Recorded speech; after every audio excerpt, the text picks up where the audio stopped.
So these are a few of the items that I just recently got at a Goodwill on a recent hunting trip for treasures. So I was inspired by these to give them some makeovers. So I'm going to start right off with this little bucket. Is this not super cute? I don't know the age of it. I don't know anything about it. I just know that when I paint these up, they do really well on the resell side of it. So I am going to go ahead and paint it up. But first I have to do a little bit of prep of just getting it wiped off, just getting it washed off, getting any grime, any dirt, as you see on the inside, cleaned off. I want to be able to paint this item, and I want my paint to take properly. That my bucket is dry, we are ready to paint, and I am just feeling the need for spring right now. So I just recently purchased this beautiful blue heirloom color from the Painted Heirloom. Is that just not the yummiest of blues?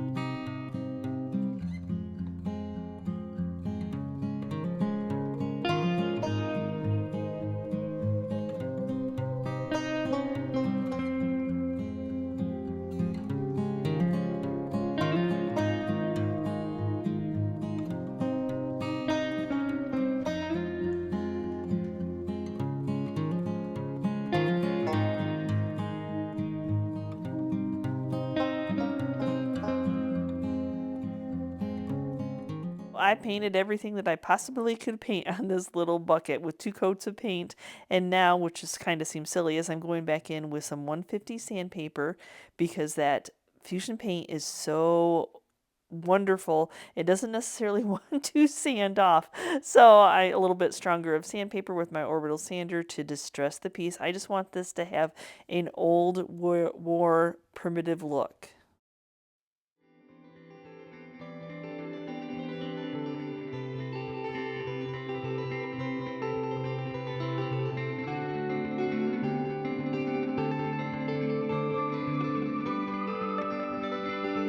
I'm loving the color as is. I don't feel any need to wax it. I don't need to seal it in with anything. I don't want to change the color at all. I think it is gorgeous. But I am going to add some of these baby's breaths fake flowers from the Hobby Lobby in there. I think they just will coordinate wonderful. Just a nice classic timeless look. So I'm just filling this up with some of the Flora foam from the Dollar Tree store, and then I just have some of this dried Spanish moss that I just want to hide that floral foam. You don't really want to see that. To get the most out of the stems that I bought from Hobby Lobby, I'm going to go ahead and nip all the individual stems off, trying to make sure that I get pieces of wire, because the wire is really going to help go through that foam and make it stick in there. Oh my gosh, that color is coordinating with that heirloom blue so well.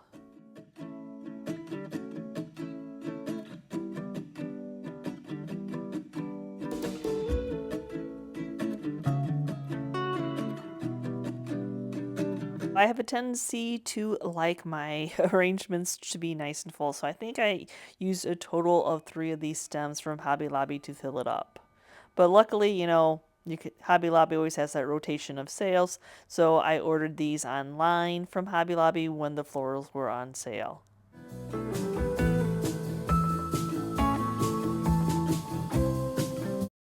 That it needs too much else because it's got the handle's beautiful, the color's beautiful. I just want to separate the color on the bucket itself, and I just have this piece of drop cloth. The color coordinates wonderful with the flowers, so I don't feel like I need to stain it in any way. I just want to tie a simple knot in it and just kind of let it drape. But I feel like it's hanging a little bit too long, so we'll go ahead and nip that so it's just to the end of the bucket. And then look at this, a reproduction little lamb cake mold that I just recently ran across, and I'm like, okay, I'm using it right now. I didn't even show it in a haul or anything. I was like, oh my goodness, now trying to figure out how to attach it. But I think it has enough wire that I'm just going to tuck it inside the bucket itself and just let it hang. It is so super cute.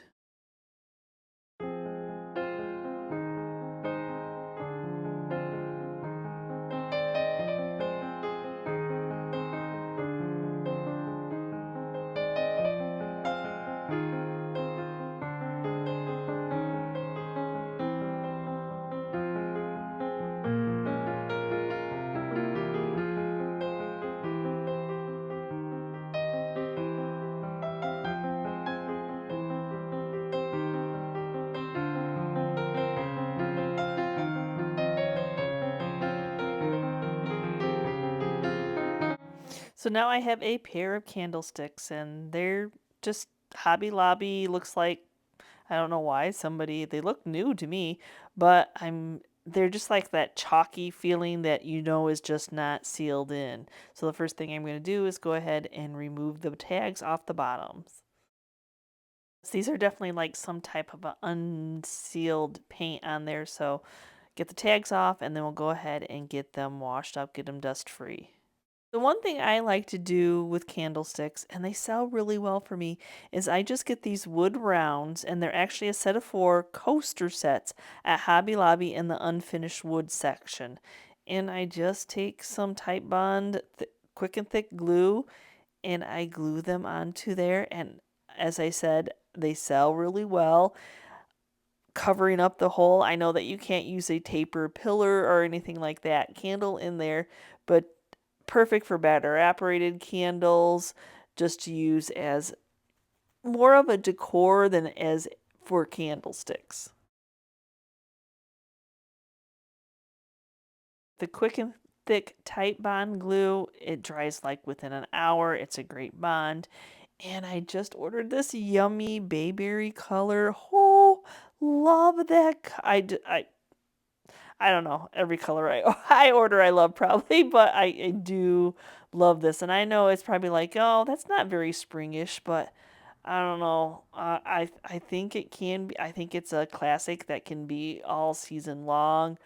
Oh, it's just beautiful. That richness to this Bayberry is gorgeous. Now I'm envisioning on a piece of furniture that would be gorgeous on a piece of furniture. It's always nice when I get new colors in to test them out on smaller pieces so I can see what they look like before committing to a big furniture piece. We'll be doing 2 coats to make sure that everything is completely covered. I'll need to flip it over because I'm not leaving the wood round natural. I'm coloring that right along with the candlestick.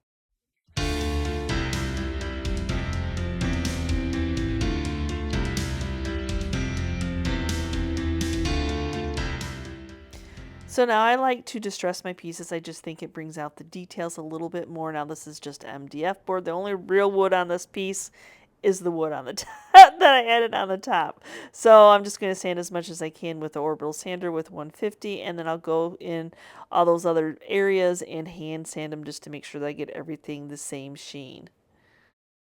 Now with this paint having a top coat, I don't think my Jolie's black wax is going to change it too awful much, but I just want to pop some of the details. I want some of that wax to stay in the little crevices, and then just darken up where some of that MDF board, that white, is showing through.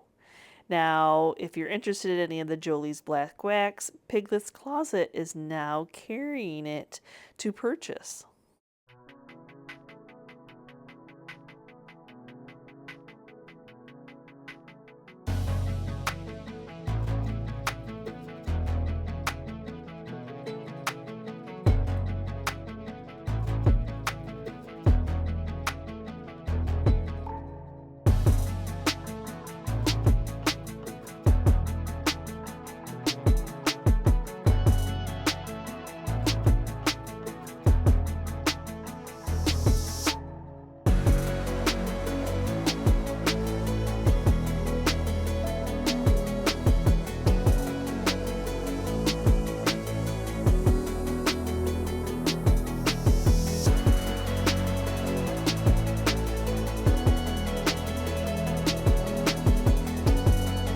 We all know if you want to find a frame, go to a thrift store because there's always a ton of frames. And this one just happens to be a shadow box frame, so that means it's a little bit deeper. And I'd actually ordered this beautiful paper from Piglets Closet, and I got a canvas to put it on, but when I ran across that frame, and I'm like, I think that frame is the same as my 8x8 canvas. And so I can frame my canvas. I was so super excited. And I think some of the works can go back in there, but first we need to class this frame up a little bit. Remember, I said it was plastic, so I'm going to go ahead and scuff sand it with some 80 grit sandpaper. I want to paint this, and you can just spray paint it, but I want to have more character than a spray paint is going to give it. So I'm going to rough it up. Yeah. Have you ever sanded plastic? I wasn't sure if it was going to work or not, but it seems to be working out just fine. I just need something for some paint to grip onto. Whether or not you can sand plastic probably depends on the type of plastic it is. So yeah, it made quite a mess. So I know that I got some grooves in there, so we'll just dust it off, and I'll get this cleaned up with some Dawn dish soap and some hot water. But I do think I need to do some kind of a gripping agent, so I'm going to use some of the Fusions grip tight on here. So it comes in a squeeze bottle, so I'm just going to squeeze a little bit on, and then I'm going to apply it directly to the frame and then set it off to the side and let it dry. Now, the directions say that you're supposed to wait like 12 hours, but I don't know. Are y'all impatient like me sometimes? So I'm like, you know what? Let's see what happens if I just let it sit for a few hours and paint over it. Now, don't do what I do. Just do what the directions say. So if it doesn't work, it doesn't work, but let's test it out. So it's been a couple hours. I worked on some other projects. I feel like it's good and dry. You can't see it at all. So I'm mixing up some of the Flour Sack milk paint because I want to have an aged crackle finish. So I'm hoping that since I sealed this in that I will, and there's nothing for the paint to absorb into, so it's just going to kind of be laying on there, probably absorbing into the grip tight a little bit. So it's equal parts powdered, equal parts water. Stir for 2 minutes and set it off to the side until it thickens up.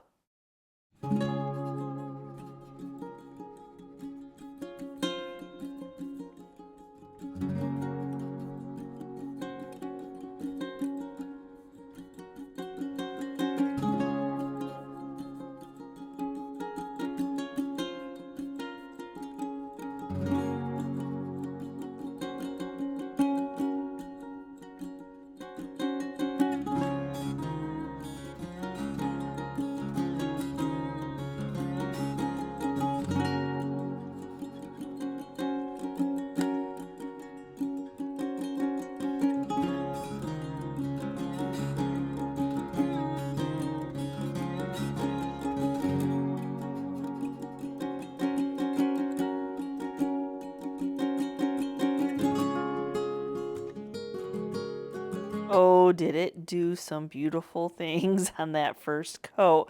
Too bad I need to apply a second coat for complete coverage, but it crackled beautifully.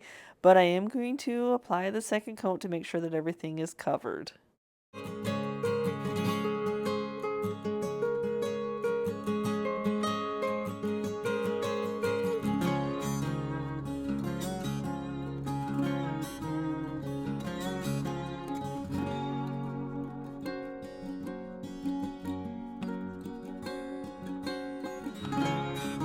Gorgeous, just gorgeous. I don't think I could ask for anything better. Oh my goodness. But I'm going to go ahead and seal this in with some weather defense spray. And can I tell you how happy I was to be able to thrift a frame for this beautiful, that bicycle that I think it's like a poppies maybe. You can tell me what type of flower it is. I was drawn to it when I saw it on the website, and then finding the little canvas, perfect.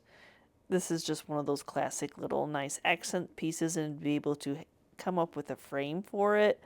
Wow. And then I still wanted to be able to put it on the canvas because I just like it to look like a piece of artwork. So it's the perfect size for this little 8x8 canvas. So we're just going to be using some of the decoupage transfer gel to adhere it to the canvas. So canvases do have a little bit of give, but I'm just going to slip my hand into a Ziploc bag to make sure that I have it smoothed down, wrinkle free, and then just mist it slightly with the water bottle. That'll just help in case like there's a dry spot anywhere, and just rubbing onto it to make sure that it's good and adhered. I don't think I got my milk paint stirred up quite as much as I should have, so I had some chunks on there. So I'm just taking some sandpaper and going ahead and sanding those down smooth. You'll have that, sometimes those cups that aren't completely flat at the bottom, sometimes I don't quite get it all mixed up, and sometimes I do. It's just how it works. I'm a creature of habit. I don't even know if this needs any of that aging wax because it's black underneath and you do see the beautiful crackles, but I'm going to go ahead and add some aging wax anyway.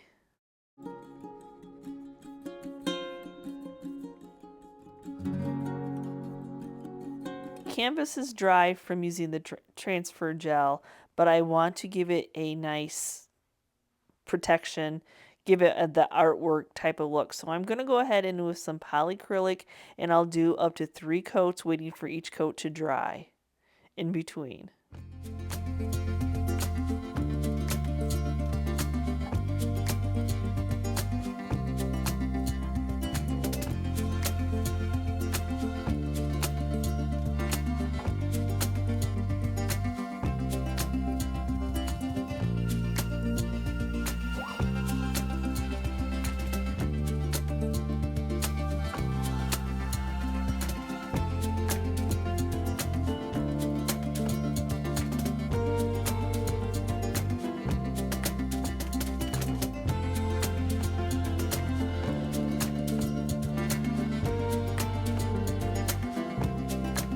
Now we have this votive holder on legs, but I want to give it more of an older vibe of like a candle mold, butter mold type of, yeah, and it's MDF board, so nothing's going to be lost here by taking it off these legs and sanding it down. So yes, I am going to take the legs off of here.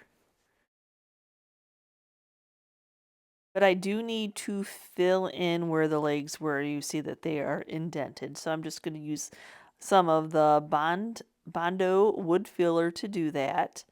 Now, with the legs, I've got that side part, so I'm going to have to overfill to make sure that I'm getting this so you don't see it after I sand it. So Bondo wood fillers is the wood filler paste putty, and then you add a little bit of the blue substance, which is a hardener, and as soon as you start mixing it up, it starts to harden. So you kind of have to work fast, but the nice thing about it hardening up fast is that like within 10 minutes I can start sanding my product. So I'm going to go ahead, yeah, like I said, I have to overfill. I have to make sure that those are completely full.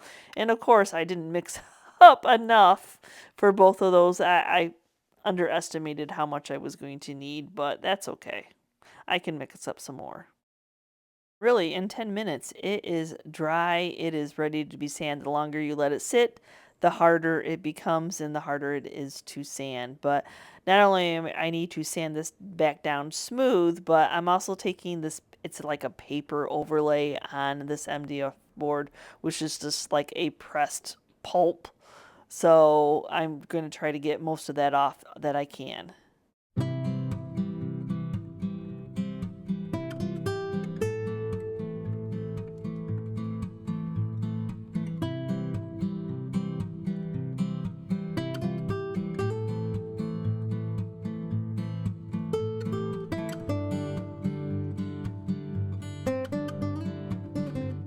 So now I've just got all the paper off. I've just got the pressed substance of the MDF.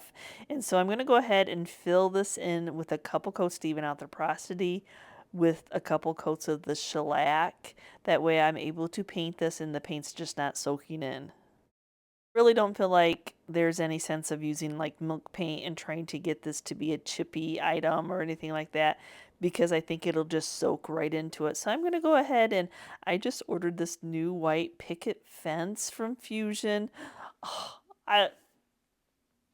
I love picket fences anyway, especially when they're white. So I thought I love this. I From white to white, there is always a variance to it, but this is painting really well because I did seal it in with a couple coats of shellac. So I ended up giving it a total of 3 coats. I just wanted to make sure that it was completely covered.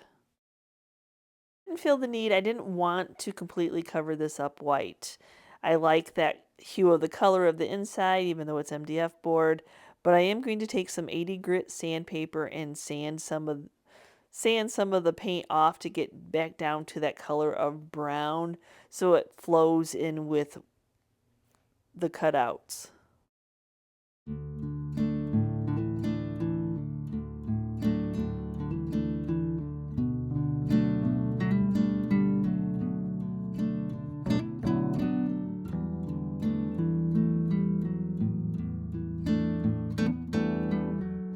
So what do you think of this little storage setup? So we got some warping going on the lids. And I mean, it's not heavy wood or anything like that. So it's just like the perfect piece that's just, I know it's a little, it was, I think the only reason I bought it is because purple tags were half off that day. Other than that, oh yeah, crazy pricing sometimes because you can't even, they're decorative only, even the bottom says not to use them for food storage. So it's just a fun little set to get to redo.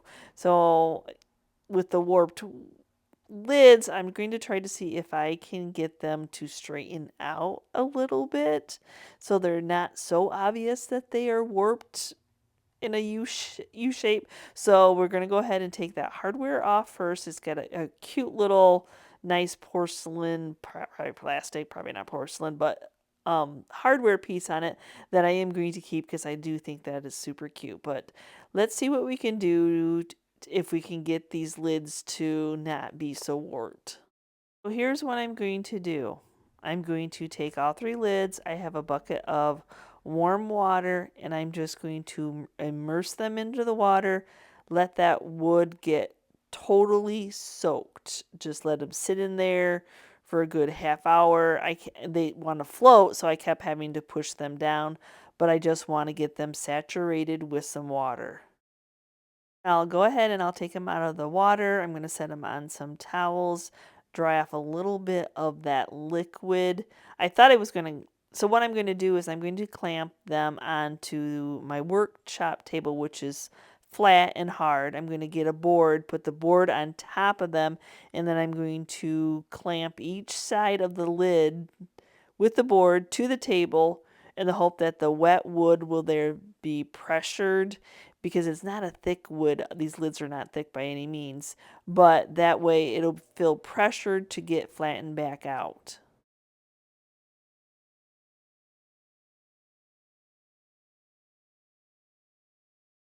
Those are just going to have to dry out overnight and we'll see what they become. So these are just a thin wood with paper over them. You can see that for $69.99. You could have owned these at Hobby Lobby at one time, but then they were on clearance, which was on clearance, and then they were sent to Goodwill. So somebody apparently did buy them at one time. But yep, I'm going to have to take all, that's a lot of taggage to take off there. But yes, please don't paint over.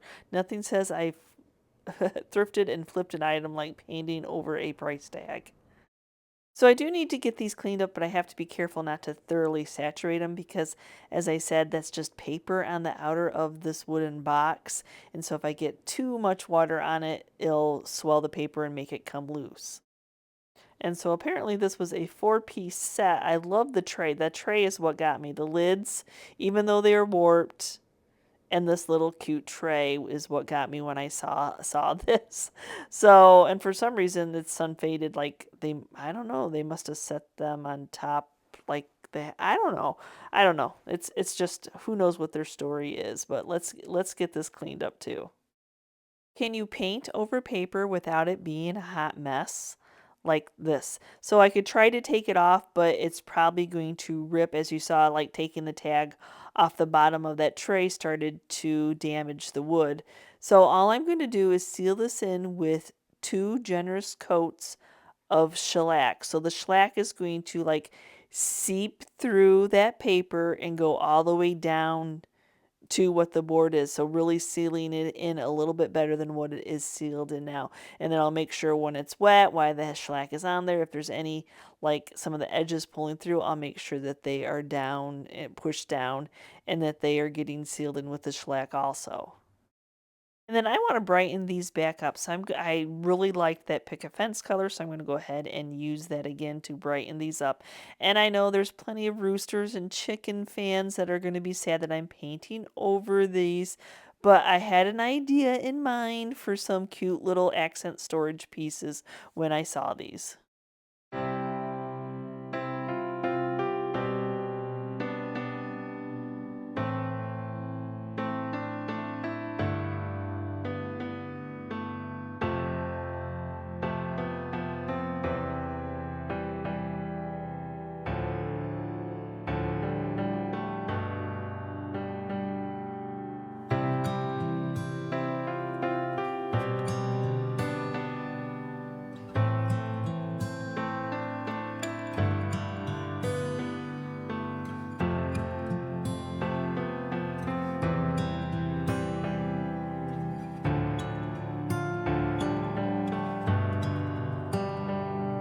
So 3 coats later and we are covered. Now I'm going to go ahead and start to distress this is the tray piece.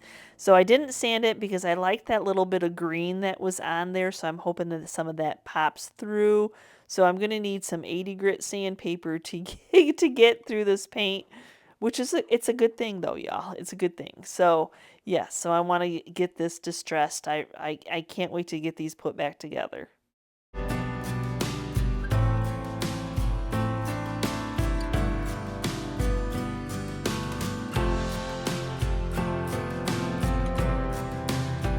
Okay, so these have sat overnight. It's time to take the clamps off and see what we have. I don't think any longer or any shorter. I mean, just once the wood was dry, the wood is dry, so we'll see what we have.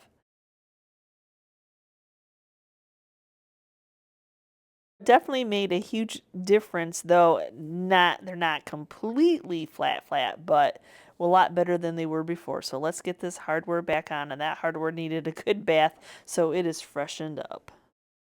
In my mind, I was going to my computer and I was going to do like, your canisters. But then that campfire marshmallow tin label just kind of stuck out and I thought, well, why not? Why not have some fun? You can store whatever you want in them if you want to store stuff, but why not have some fun and find some marshmallow labels? If you follow my other channel, the Journey channel, you know that I like to collect marshmallow tins, so I thought this would be fun. So I didn't necessarily all have to be like the campfire marshmallow tins, but this little label caught my eye also on Etsy. So these are ones that you purchase, and then you download them into your files, and then you can print them and size them to whatever you need.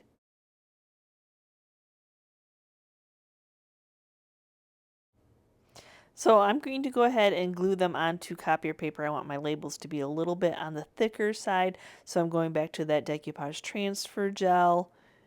Now, I find that the transfer gel says decoupage and inkjet printer, so it should not, on these copied, I don't have an inkjet, I just have a regular old copier, nothing fancy, just a Canon that I'm printing on just regular copier paper. But I'm hoping, because sometimes when I do that, when I use Mod Podge, it changes the color of my paper, so I'm hoping that the decoupage transferring gel does not change the color of my paper. Like bleeds it out a little bit, Instead of cutting my paper evenly to what I cut for my image, I'm just going to cut some of the excess paper off, and I'm actually going to burn my edges. Now my paper's still wet, so let's see how this works. I've done this with Mod Podge. I've never done it with a transfer gel, but I think it would be the same concept. So I have a little dish of water with a rag in it, so when I go ahead and burn my edges, that just gives it that worn, aged look that, instead of just being a label label on, it just gives it a little bit more character. And since the paper, the top paper, is still wet, the lighter, the fire does not burn into that. It's just burning the edge off.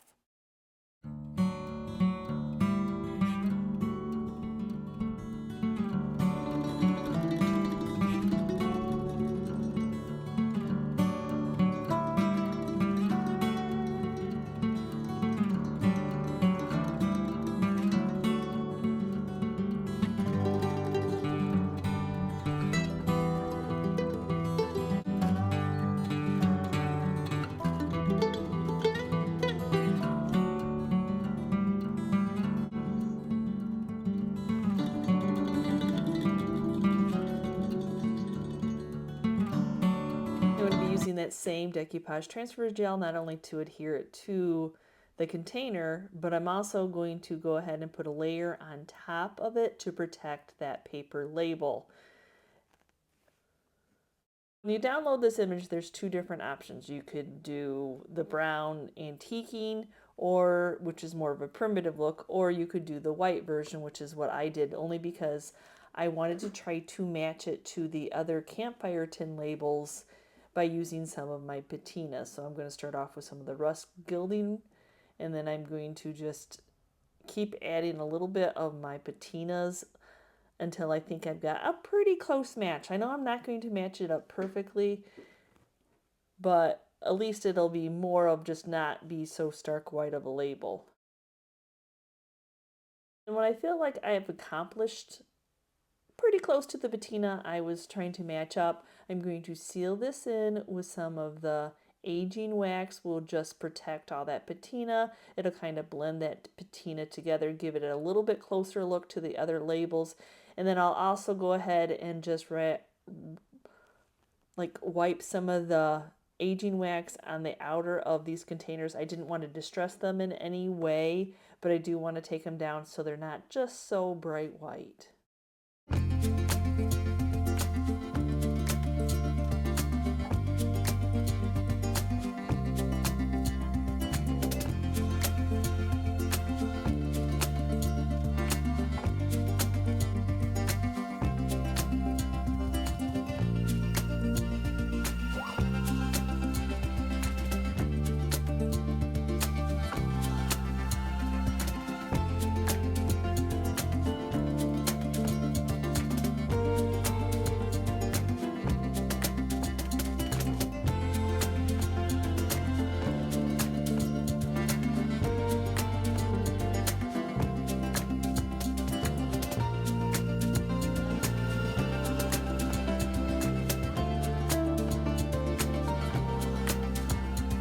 So thank you so much for watching today's video, and give me a quick comment down below. Have I inspired you to go out looking not only at Goodwills? You can find treasures that need a little bit of loving in a lot of places. Auctions, estate sales, garage sales.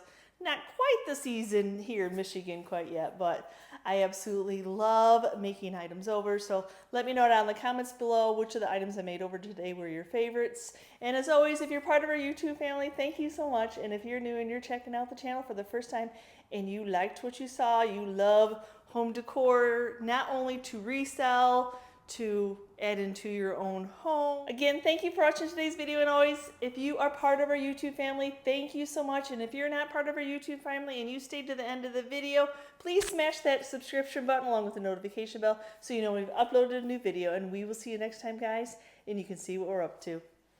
Bye.